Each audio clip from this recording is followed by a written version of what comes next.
Today we are talking everything Ancestry DNA. We are getting into the latest tools, and not all of them are pro tools. And so what we're going to do is we're going to talk about all of the good tools, all of the things that you really need to know to help you with your family history research. We're going to combine that with strategies. This is a big episode, so buckle up, Buttercup, because here we go.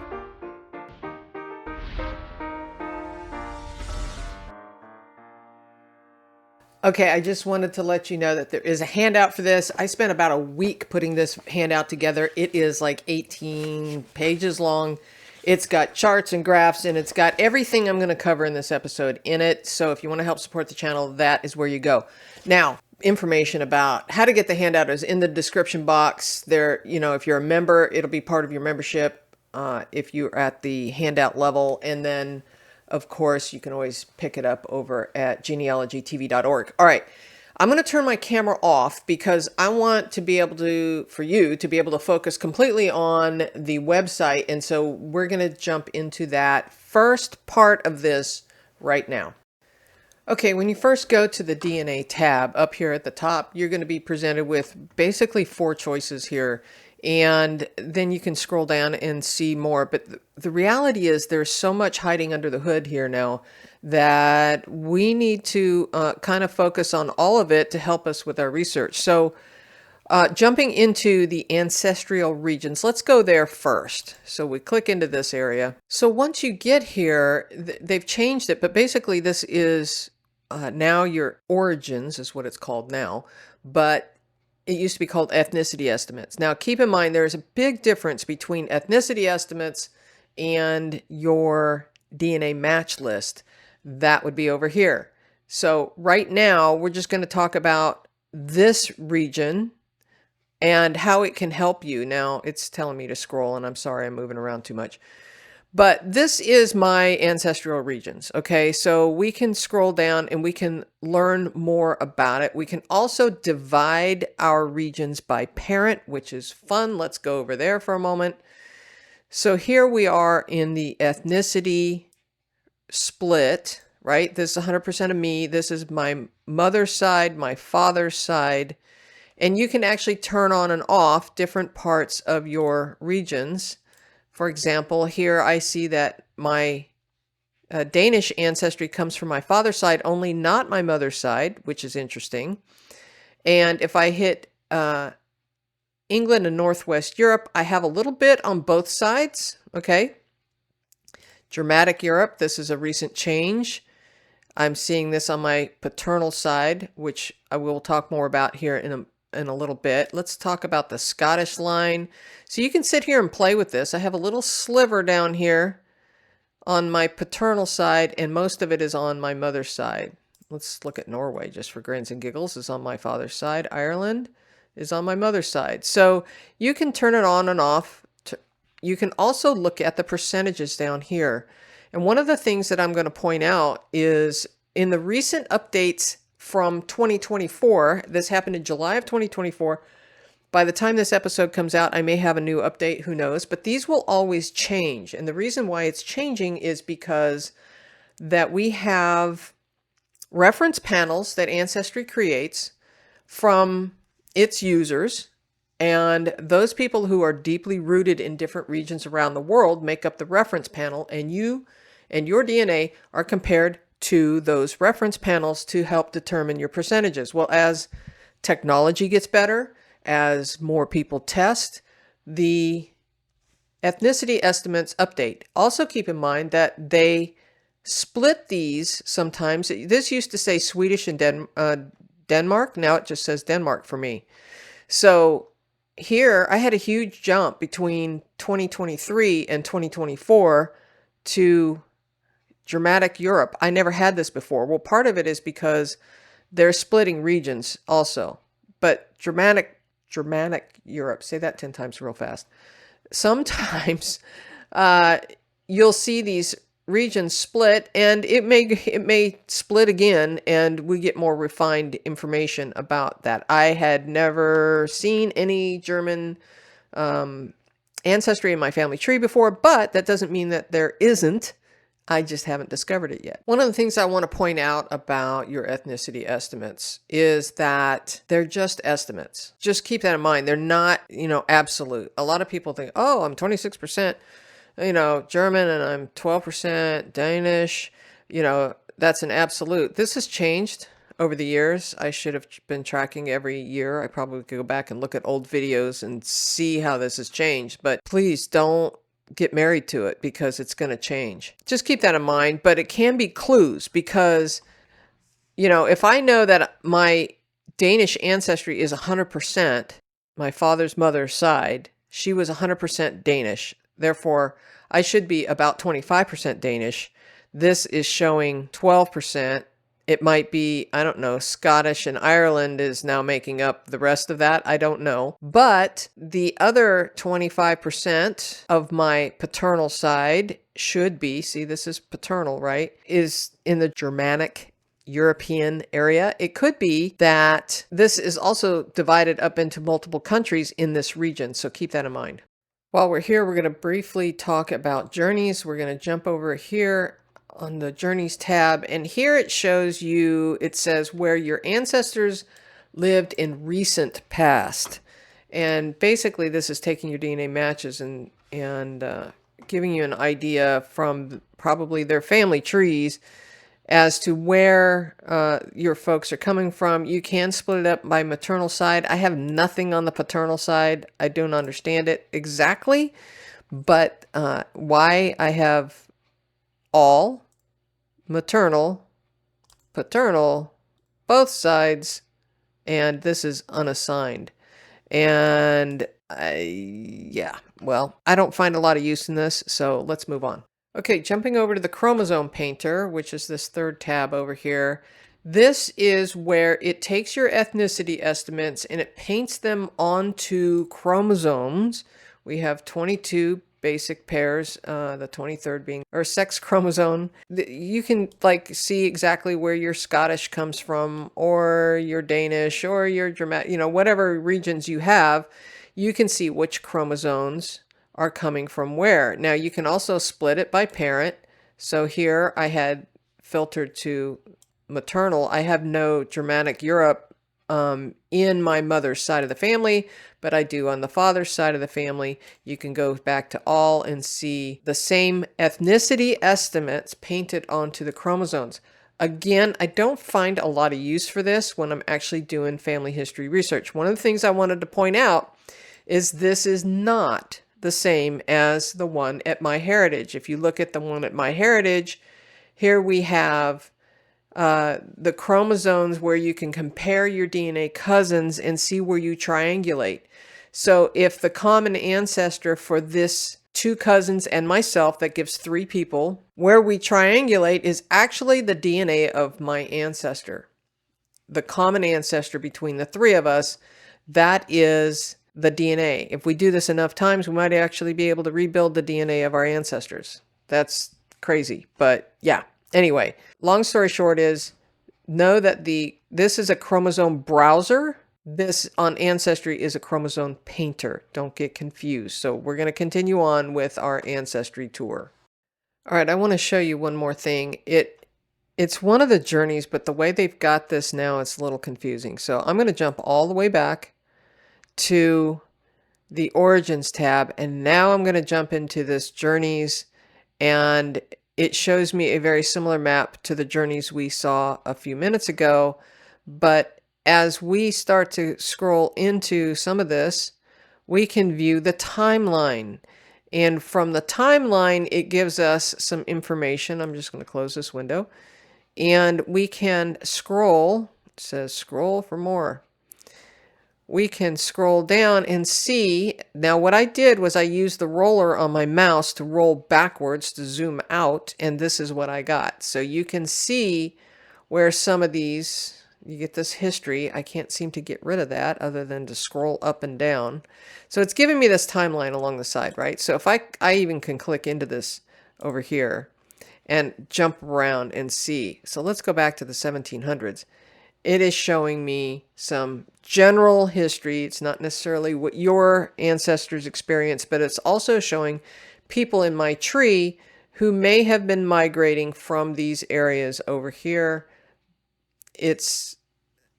You need to verify this with records, right? But it could be that these people, even though she was born in Pennsylvania, that her ancestors were coming from German, Ireland, these areas here. And so a lot of people ask me how to find this, and it's tricky.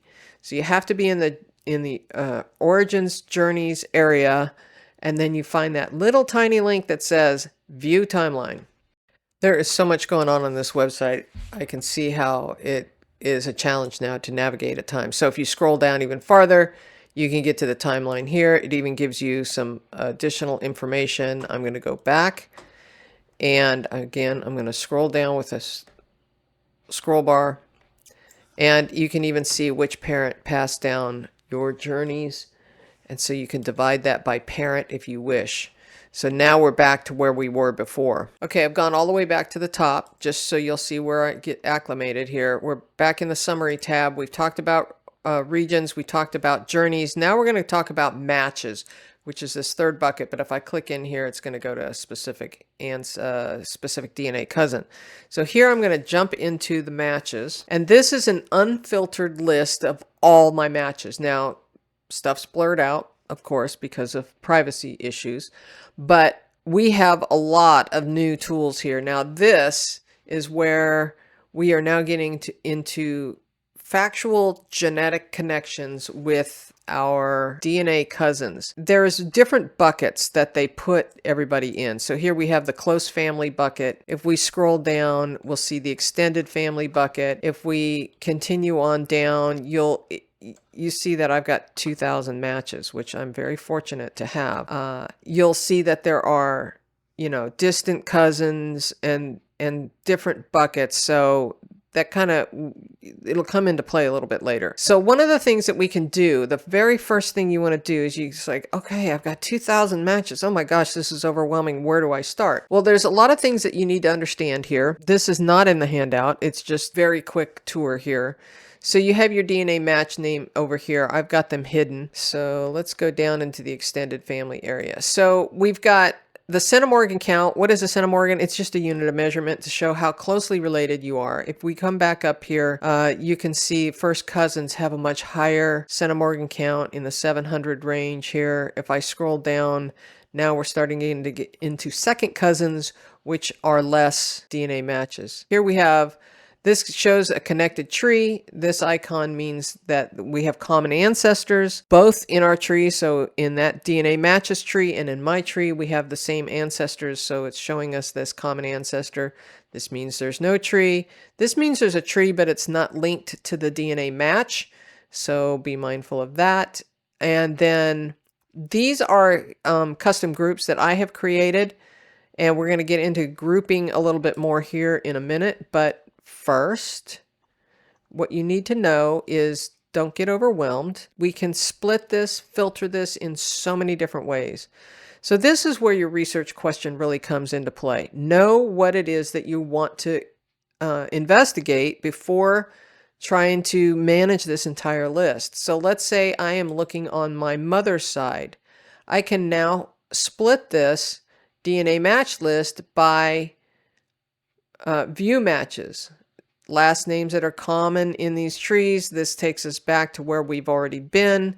But if we view the matches, just say on my mother's side of the family, wait for it. Now you can see, go all the way down to the bottom here. Just curious. Oh, it doesn't show me how many matches I have now. Interesting.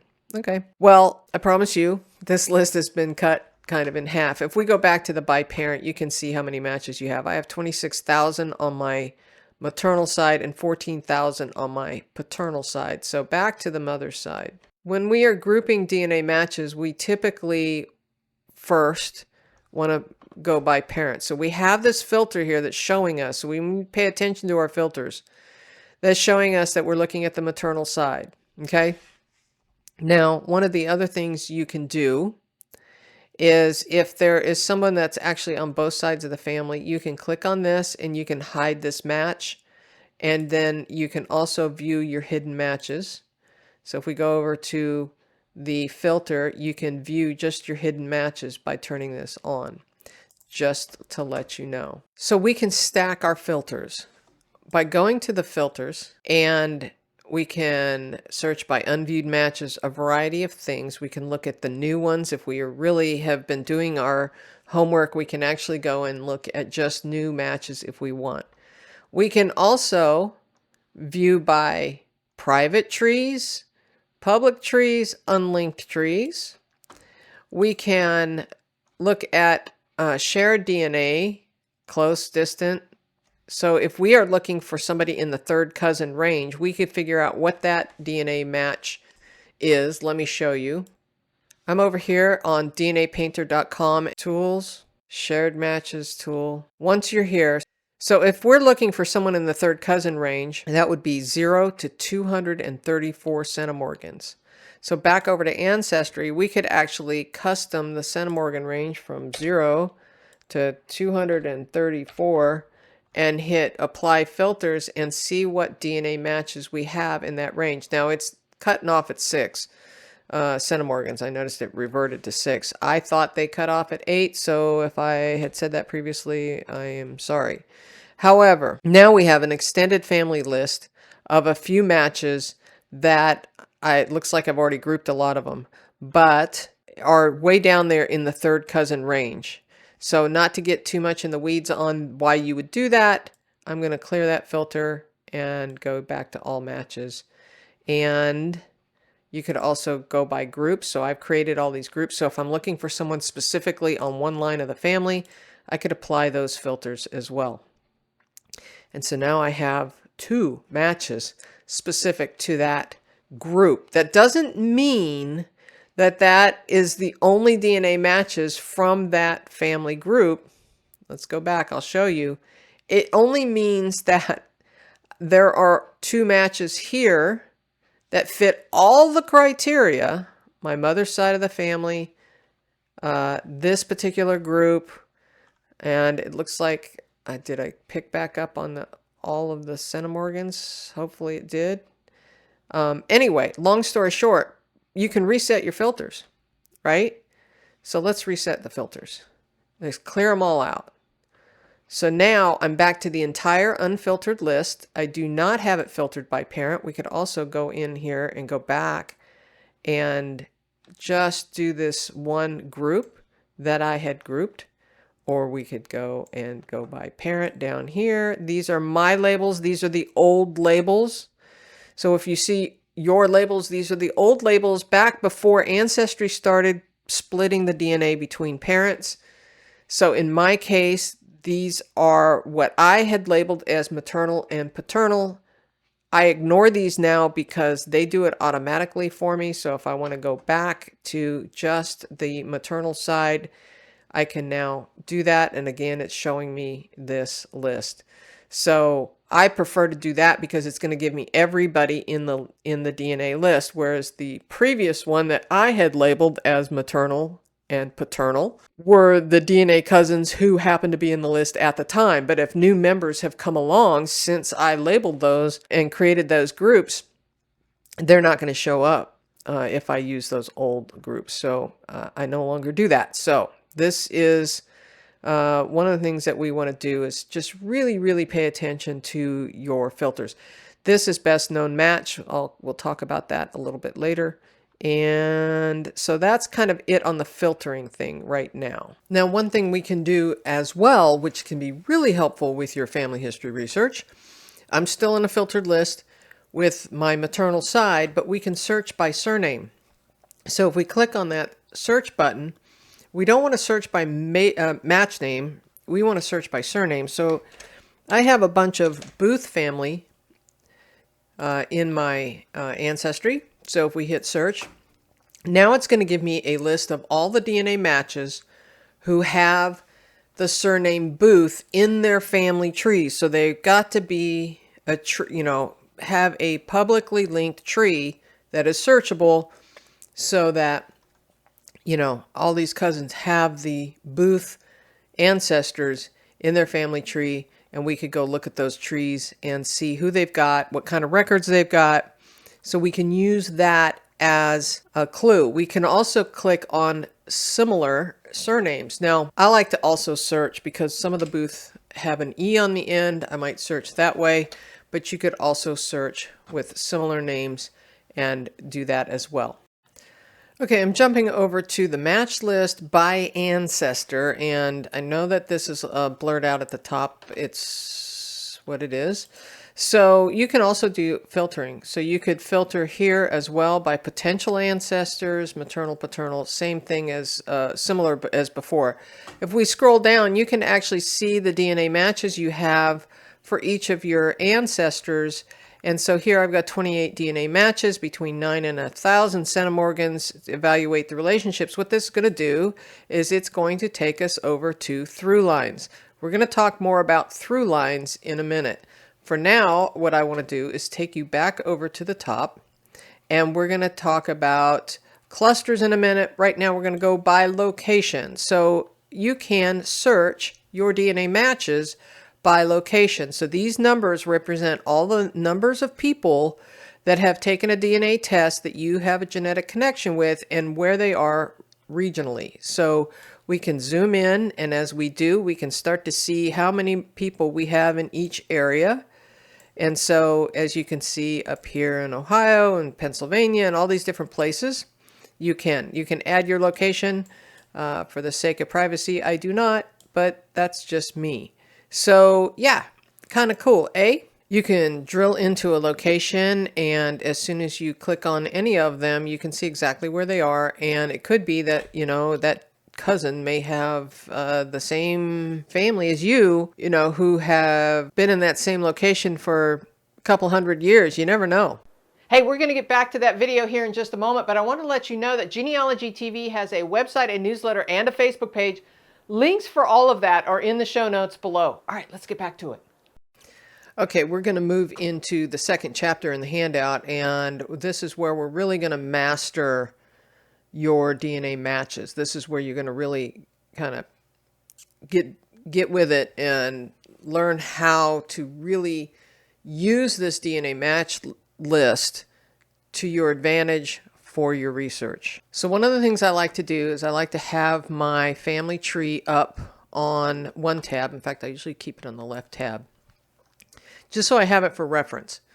And so you really are focused on one set of ancestors at a time. So let's use this couple right here. I use them a lot, the Madsen-Jensen couple. These are my great-grandparents. So the goal here is we're going to try and group our DNA matches to the 4 great-grandparents, right? Let's move this up. Here are 4 great-grandparents. We're going to do 1 today. So in order for us to group to my Madsen grandmother, we need to use the great-grandparents as a couple so that we can separate out any descendants from this couple from this couple. Because if we use first cousins, I'm trying not to go too deep, but first cousins are going to descend from both of these people. So first cousins, we cannot use first cousins in that situation if we're trying to group our DNA matches to our individual grandparents. We need to use the great-grandparents as a couple to do that. So what we're going to do is we're going to create a group called Madsen-Jensen. I've already done that, but I'm going to show you how I did it. So we go over to the DNA match list. This is an unfiltered list, right? Let's just double check. Yep, it's unfiltered, okay? And so we can first split it by parent.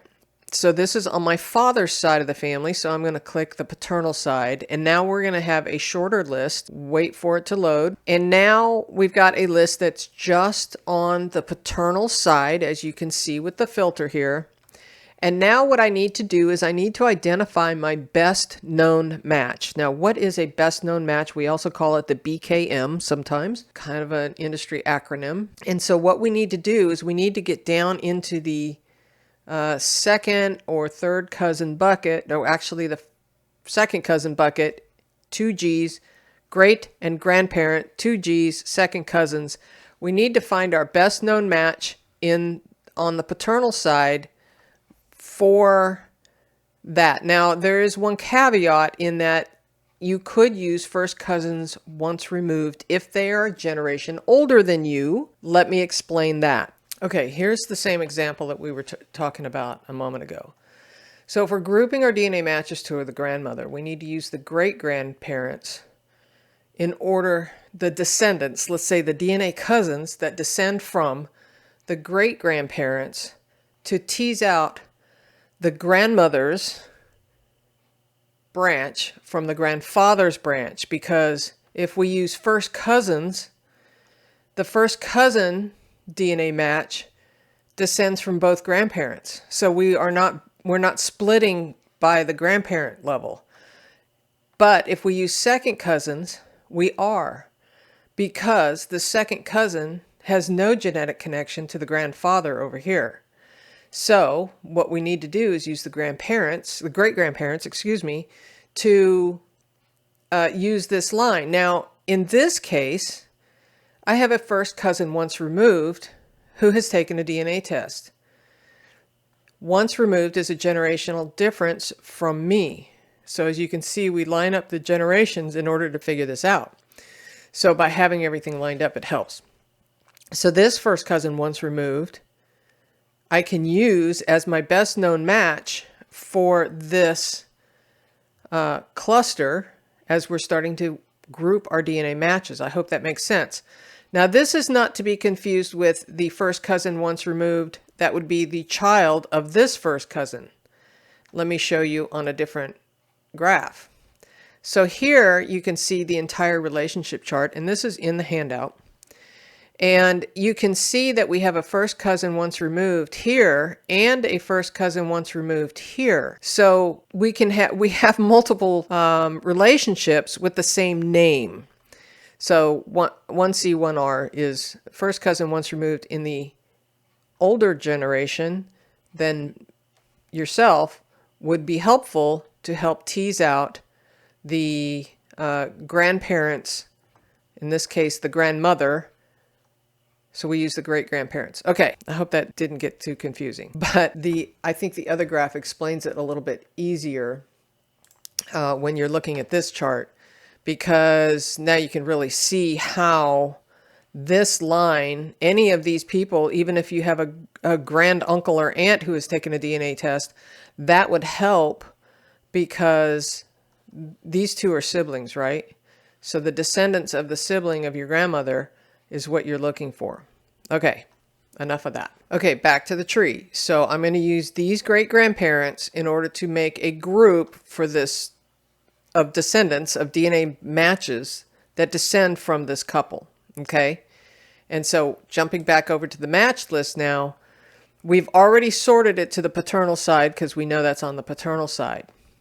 Now I need to go look for my best known match. Now you need to know where that person falls in your tree. So we said we were going to use my first cousin once removed. Here is my first cousin once removed that I'm going to use. Now you don't know this, but this is her because it's blurred. So we want to click into this person. Now I know where she falls in the tree, but this would be a second cousin or a first cousin once removed. It will show you, if you both have them in your tree, it will show you who the common ancestors are over here. Here you can see some of the ancestors in her tree. And so what we want to do now is click on the Shared Matches tool. Now you could add her to a group right here. So we could create that group. And this is the Madsen-Jensen line. So I've already created this group for her. I've got some others created because they're higher in the tree. But this is kind of like a stepping stone. So as we're grouping to our specific ancestors, this is her tree. She doesn't have very many people in her tree, but I'm just saying. So we hit on the Shared Matches tool. You could expand the tree fully too if you wanted to. And so now between me and this cousin up here, everyone in this list we have a genetic connection with together. That means everyone in this list comes from that ancestral couple right here, okay? Everyone in this list. So what I can do is I can create a new group if I haven't got one.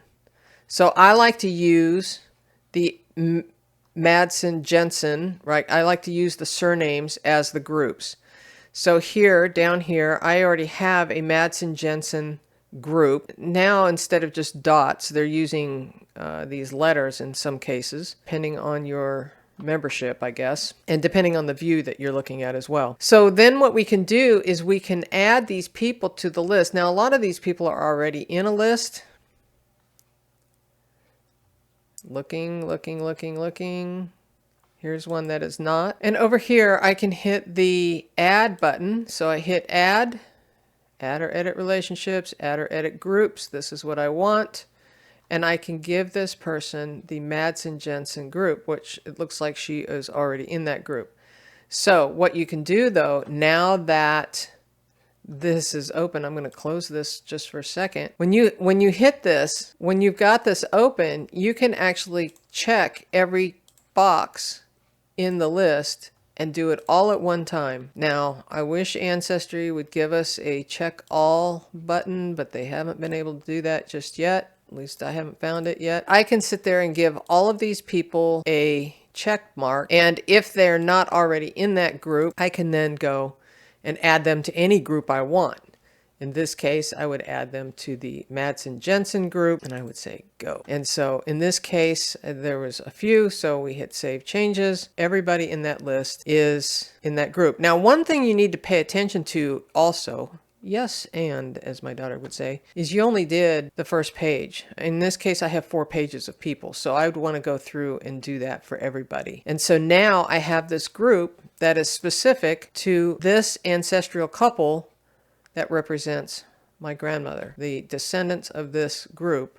So that is a group for one of the 4 grandparents. So what do you do if you don't know one of your grandparents? You know, Ancestry did a survey and said 57% of people did not know all 4 of their grandparents. Well, if that's the case, and you don't know one of your grandparents, or let alone your great-grandparent, you can group to what you know. So maybe you've already grouped the father's side. You can then split your DNA matches to your mother's side, group your DNA matches, giving everybody that is from your grandmother's and great-grandparents' side, from your best known match, you hit that shared matches tool, you group everybody to your grandmother, and those that are left over on your maternal side, those are likely going to come from this mystery side. So how does that work? Well, if we jump over to the match list, here we've already got the maternal side filtered. Sadly, Ancestry does not have a not in common with or ungrouped group. But what you could do is you can peruse the list, right, to see any matches that are not grouped. They could be coming from in this case, the maternal father's side, right? We're looking for this mystery here. So somebody who is not already grouped could be coming from that. So if you've got them grouped and you've got a pretty fresh list of grouping for the mother side, then the leftovers, as Diane Southard calls it, the people that are not grouped may be coming from that side. So what you need to do is then you need to go look at their trees. Look at many of your ungrouped people. So if you have other people in the list, go look at their matches and start looking for common surnames. So if we look at this tree, this match, we scroll down and we can start seeing that they have common surnames that we might recognize or not. But if we say, okay, here's some Booth and Plymales, and then we go look at other matches and they have Booth and Plymales, guess what? Especially if they have the same people, we could start building a floating tree with these people in it and start doing the research for these DNA cousins who may not have much of a tree at all. And so if we start finding some commonalities amongst the ungrouped DNA matches, let's go back, and we start doing this DNA research and we start looking for the ungrouped people and we find a lot of common ancestors, even if we don't know who they are, we can start creating a floating tree and building them out in our own tree until they connect. So here I have one of the other DNA matches that was not grouped. I have not added it to a group, but I can see that it's part of a Booth Smith line, and here's some Plymale. But let's pretend for a moment that I don't know any of these people. And I'm like, okay, but I'm seeing this Albert Talbotser showing up in multiple DNA cousin trees. So how do I create this floating tree, and what is it? So a floating tree is a disconnected person or cluster of people within your tree. So it really doesn't matter where on earth I attach it. I usually just attach a person to one of the bottom people because it's easy. And then I disconnect them right away. So if I wanted to add this Albert Talbotser, he looks like he was born in Ohio about 1888. That's all we really know at the moment. Okay. So how we create this floating tree is we go, I got to remember how to spell Talbotser, Talbitzer. So then I go and I add a person to this tree. I'm just going to go into her profile. It doesn't matter who you do this to. You just add a relationship. So I'm going to add a son since this is a boy.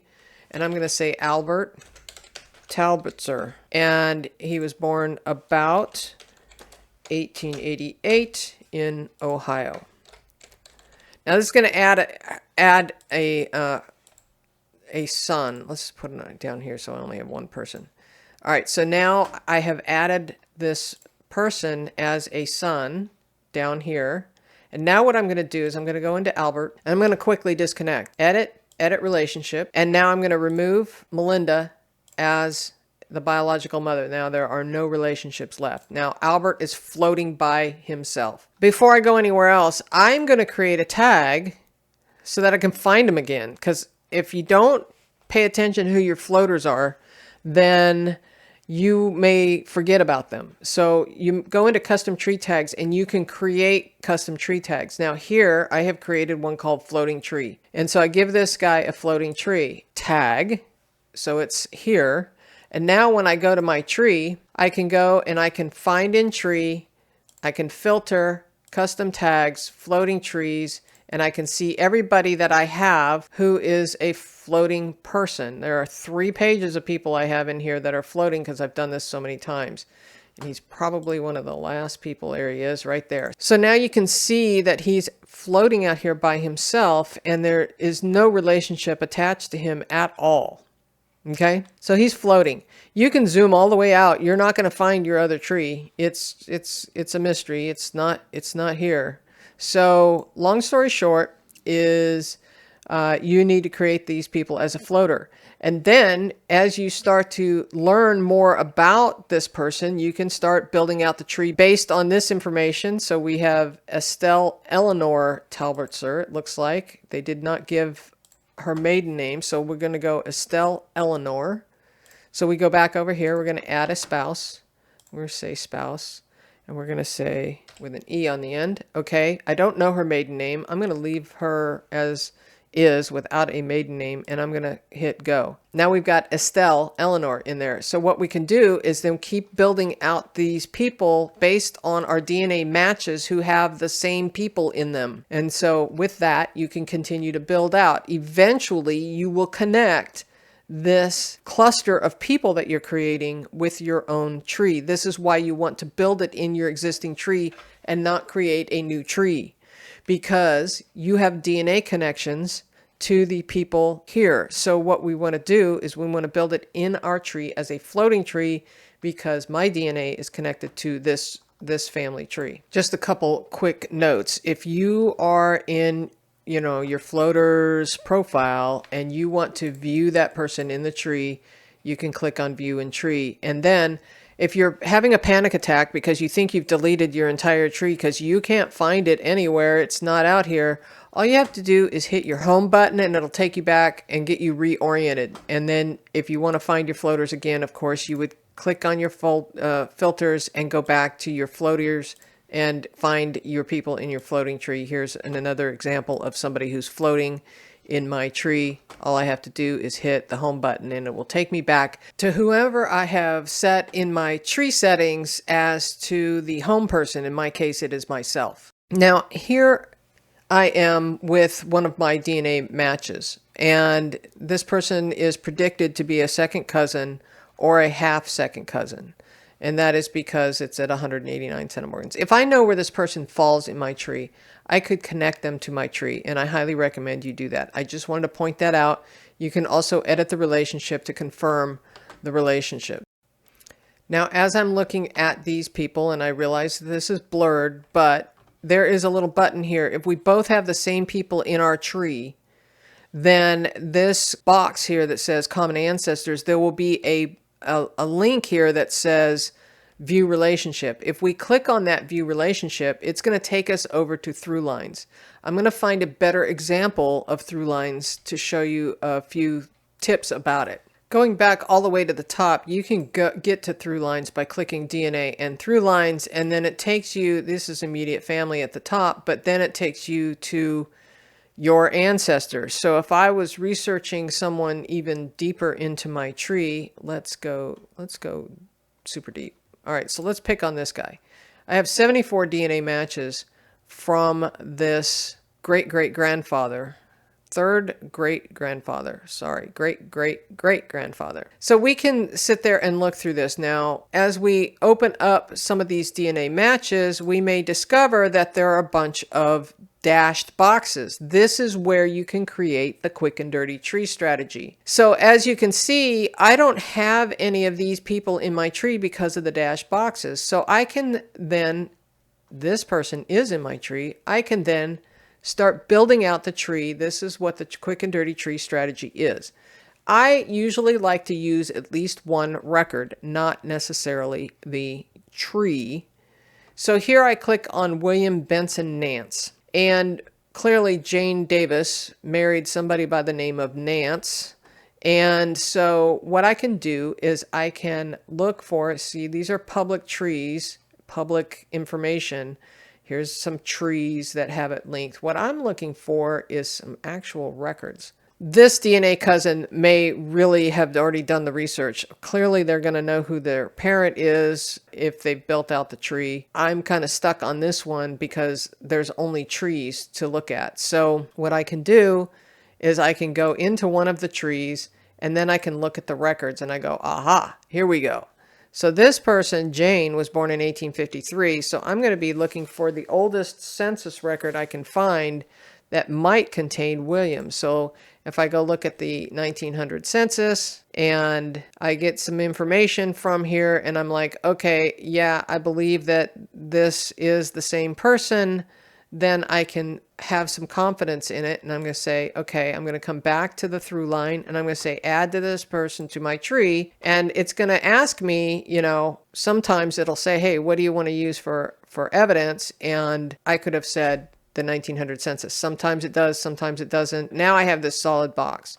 Now I could do the next person in line and I could do the same thing. I could go and look at some of the family trees. Now you'll notice that they're in order of what tree has the most records. So I could go look at this and this one has 3 records. This one has a private tree, it's 4 records. This one says 1930 census record, and I can go and evaluate this and go, okay, is Louise Nance the same person as Mary Nance? Now this is this person's grandmother. She likely knows for sure one way or the other, and then I can add that person to my tree, and that you can build out what we call the quick and dirty tree strategy. So that is how you can start adding these people from ThruLines. Is ThruLines perfect? No, it is not. That's why I like to look at the evidence to see, okay, is this really correct? You know, does this look logical? Instead of just willy-nilly just adding them all in. Now you can do that. That is technically part of the quick and dirty tree strategy. But then once you start solidifying the answer to your research question, you want to go back to these quick and dirty tree strategies, and there's nothing in here that says that this is a, you know, that you've done a quick and tree. You could create a tree tag and go in and say edit and customize a tree tag and create a quick and dirty custom tree tag so that you can go back and clean all those up later if you want. That is how you can create the quick and dirty tree using the ThruLines that we were just examining. All right, so far we have talked about taking your entire DNA match list and grouping it. And we have talked about dividing it by parents. We've talked about dividing it by ancestry. We talked about dividing it by location. Now, let's start getting into a little bit deeper. So all of those groups that we were creating, all of these groups across here, can now be done automatically if you are a Pro Tools user. So let's talk about the Pro Tools. So this is by cluster. So what it does is it automatically groups. You can see this one's already filtered to my maternal side because we were last looking at my maternal side. These big colored boxes that you're seeing are clusters of DNA matches that all have DNA in common with each other. Now looking across the top and down the side are the same people. So we've got DNA matches across the top and we've got DNA matches down the side. So these dark lines that you're seeing going down the center here are where DNA matches are lining up with themselves. So when we look at the colored boxes though, we can see where DNA matches show what the relationship is between our DNA matches. Now, before we go any farther with the DNA clusters, let's go back to our match list because I want to show you where you can see this in Pro Tools as well. Back on the full unfiltered match list, if we click into any one of our matches, let's pick this one here. This DNA cousin comes from my father's side of the family. And if we click into the Shared Matches tool, if you have Pro Tools, you now can see not only this is me on in this column here, and my relationship is this is shared matches, remember. We've got this DNA cousin, me and this DNA cousin all share a genetic connection with everyone in this list. This entire list, we all have a genetic connection. That clustering tool that I just showed you is very similar to what you're seeing here. The Shared Matches tool is a Pro Tool with regard to this column on the right-hand side. So not only do you see in the Shared Matches tool, you see your connection with your DNA cousin matches and your shared match up here. This is my first cousin, right? This column here, my second cousin. But now we can also see what this person up here is also in this column. We can now see the relationship for that person. So it's my first cousin, but his or her, I don't know who this is, his uncle or first cousin. Well, this is really important when you're trying to fill out the tree. In this case, it's my first cousin, but here it's his father. Interesting, right? Okay, this is huge. Like, all right, now I know that this DNA cousin, my first cousin, is the father of this other person. This can be really helpful if you're trying to find biological parents. So wouldn't it be cool, and I suggested this to Ancestry and they did it, which I just was thrilled that they did. What if we could sort by, I know you can't see this, but by this DNA match, what if we could sort the closest relationship to them instead of the closest relationship to me? But now you can see the closest relationship in the right side column, which is this other person. This is me, this blurry piece here. This is the cousin.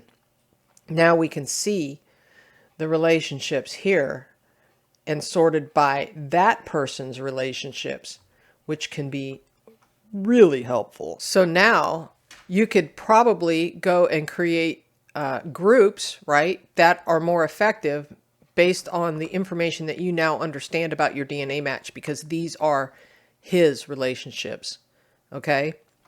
And so now let's go back to the clustering tool and take a look at that. When we go to DNA and we drop down to matches and then we click into the by clusters, it may take a moment for it to resolve, but you can see, I'll zoom back, you can see all of the clusters that are created here. Now, some people have been telling me that they don't have that many clusters. I have a lot of DNA matches, so mine is really clustering well. You can filter this by paternal or maternal, which is fine. I know that when I went and looked at this in the last episode, I was able to determine just by looking at some of the DNA matches that this cluster was coming from my paternal grandfather's side. We can even drill in and look. This is coming from my Madsen line, which, if you recall, this is the Madsen line, okay? So at a quick glance, I can look at some of these clusters and know where they're coming from. So this is my Madsen-Jensen line. The gray boxes are where you can see that those DNA cousins are coming from two different branches of the tree. Probably the Madsen line and the Jensen line, because those are my first cousins in those gray boxes, and they would be coming from more than one branch. So those clusters are everybody, the colored boxes are everybody that has a genetic connection with each other and me. The gray boxes are where they have a genetic connection with everybody in those colored boxes, more than one box. In this case, the orange box and the, what is that, salmon colored box, okay? These boxes here are where there is not enough DNA for them to be able to cluster them. There are not enough people that match with each other that cluster.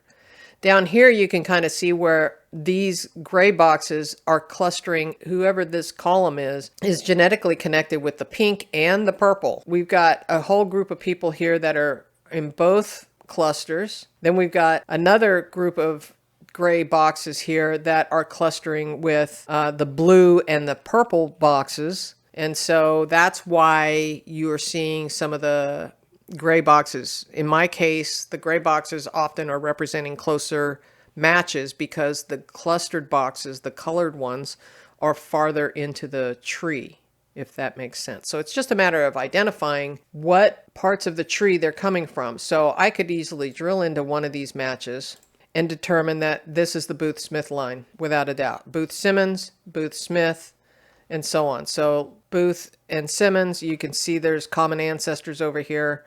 These are actually my grandparents. And so if we go back, then we can now take a look at that pink box and say, all right, this pink box is coming from my grandparents on my mother's side. Okay, and then we could go do the same for each cluster and kind of identify what cluster. You might want to verify it with a couple different DNA cousins. So remember, the ones down the side are the same as the ones going across the top. That's why they're clustering. Again, you can see it's CM, CM, RB, RB. It's a wonderful tool. And so now you can go and you can go and create a DNA groups for the entire cluster. So one of the things you need to know about is that, I don't know if you noticed, if you have clustering, when you first open it up, it tells you right away that it first takes a look at people that have 65 to 1,300 centimorgans with you. Why is that? Well, because they're eliminating the immediate family, because they're gonna cluster with everybody. So your first cousins, your sisters, your parents, all of those other people that have DNA matches with you that are in the immediate or close family, they're eliminating them from this cluster because they would be clustering everybody. They're trying to help you understand the grouping of your DNA matches by your grandparents or greater, and that will help you, and it just doesn't muddy the fields when you've got people that are too close to you. And then it stops at 20 centimorgans. So why does it stop at 20 centimorgans? It's because as we start to get down there into the lower centimorgan range, there may not be enough people to cluster. Here I've got some very small clusters down here, and there may not be enough people to create a cluster, and or you start running into false positives when you start getting really low. That's one of the reasons why Ancestry cuts off its normal DNA matches at 6 or 8 centimorgans, somewhere in that area. That is one of the reasons why. Now, if you continue to scroll down, you'll see your DNA matches by cluster. So if we look at this pink cluster, for example, this is the pink cluster. I can now add all of these people to the group that I know they belong to. So I know that they belong to the Booth group. I can add a new group, or I can add to an existing group, and I can check mark all of them, already check marked for me, and I can add them to the Booth-Simmons group or the Booth-Smith group, whatever group I have determined that this cluster belongs to. Huge, huge help. This is phenomenal. So yeah, gotta love this tool. So how many people have looked at their clusters and haven't scrolled down? There's more to look at, okay? I was just going through the handout to make sure I had gotten everything that we talked about. I think I have pretty much gotten it. You can always pick up the handout in the usual places. If you're a member of any of the memberships that have the handout level to them, you can pick that up. There is a chart at the end that's got all of the relationships to it. That is the last page, 18 pages. This one took me a while to put together, so hopefully you're learning something new about the Ancestry DNA tools. And with that, make sure you enjoy the journey.